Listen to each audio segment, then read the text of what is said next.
ফ্লেগত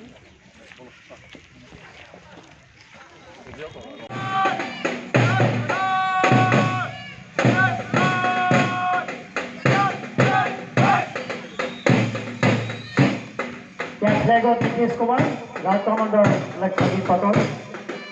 এতিয়া হাত চাপি বজালে ভাল লাগিব ছাত্ৰ ছাত্ৰীসকলক অনুৰোধ জনাইছোঁ ইয়াৰ পিছতে ভীমকেবি উচ্চতৰ মাধ্যমিক বিদ্যালয় ৰাষ্ট্ৰীয় স্বীকৃতি বাহিনী প্ৰতিষ্ঠা হোৱাৰ দিন 1950 চনৰ 26 জানুৱাৰীত ডক্টৰ বি.আৰ. আম্বেদকাৰৰ নেতৃত্বত যি সংবিধান ৰচনা কৰা হৈছিল সেই সংবিধান গৃহীত কৰাৰ দিন আজি গণতন্ত্ৰ দিৱসৰ মূল প্ৰসংগ হৈছে স্বাধীনতা আৰু সংবিধান সংবিধান হৈছে দেশৰ শাসনতন্ত্ৰৰ মূল স্তম্ভ যাৰ দ্বাৰা আমি জনতাই আমাৰ অধিকাৰ আৰু দায়িত্ব উপলব্ধি কৰিব পাৰোঁ এই দিনটো উদযাপন কৰোঁতে আমাৰ স্বাধীনতা সংগ্ৰামীসকল মহাত্মা গান্ধী সুভাষ চন্দ্ৰ বসু চৰ্দাৰ বল্লভভাই পটেল ভগত সিং চন্দ্ৰশেখৰ আজাদ ইত্যাদি মহাপুৰুষসকলৰ ত্যাগ আৰু বলিদান আমি কৰিব লাগিব এই মহান বীৰসকলৰ ত্যাগৰ বাবে আমি 1947 চনৰ 15 আগষ্টত স্বাধীনতা লাভ কৰিছিলোঁ আৰু ডক্টৰ বি.আৰ. আম্বেদকাৰ জৱাহৰলাল নেহেৰু চৰ্দাৰ বল্লভভাই পটেল আদি বীৰ পুৰুষৰ বিচক্ষণতাৰ ফলত 1950 চনৰ 26 জানুৱাৰীত এখন শক্তিশালী সংবিধান আমি লাভ কৰিছিলোঁ যোৱা ৭৫ বছৰে বিভিন্ন চৰকাৰে সুশৃংখলভাৱে সংবিধানত লিখা থকা প্ৰতিটো কথাই পালন কৰি অহাৰ ফলত আমাৰ এই মহান ভাৰতবৰ্ষ পৃথিৱীৰ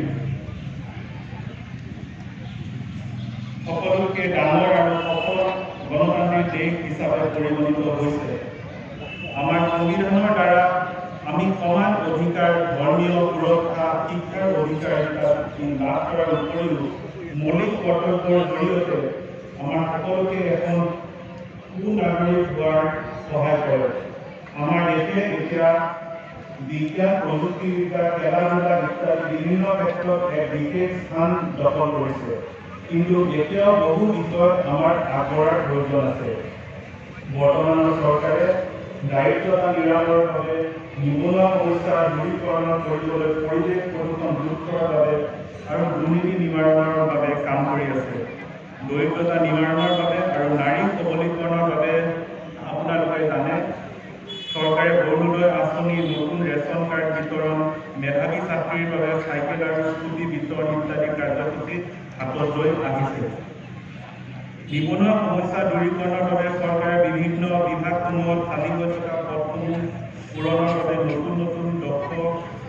যুৱক যুৱতীক নিযুক্তি দিছে মুখ্যমন্ত্ৰীৰ উদ্যমিতা আঁচনি আৰু আন আন আঁচনিৰ জৰিয়তে নিবনুৱাসকলে অকল চৰকাৰী চাকৰিকে আশা কৰি বহি নাথাকি নিজে আত্মনিৰ্ভৰশীল হোৱাৰ বাট মোকলাই দিছে পৰিৱেশ প্ৰদূষণ দূৰ কৰাৰ উদ্দেশ্যে বৃক্ষ ৰোপণৰ নিচিনা কাৰ্যসূচী হাতত লোৱা হৈছে আৰু